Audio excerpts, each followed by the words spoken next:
Yeah, this is it's a 2001 400 EXE, and then it has a 2400 SX motor in it. So I had to add the E Start, which all the gearings, all that's working right. But then I had to install this cable, starter cable. I just ran it all along here and up around here. But what I noticed that there's no real videos on or anything is this section here where it goes into the starter relay.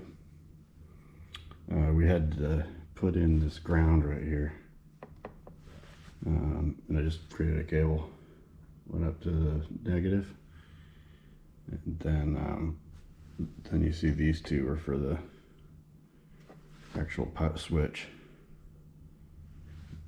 Yeah, I haven't finished running it yet, but you can get an idea. So that's how that works.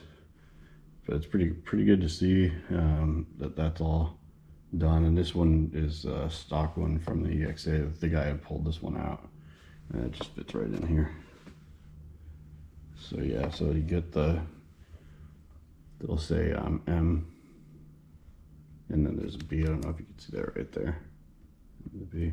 So on the M side, it's going to go towards the cables on the bottom, and then positive, negative on the B terminal there on the top.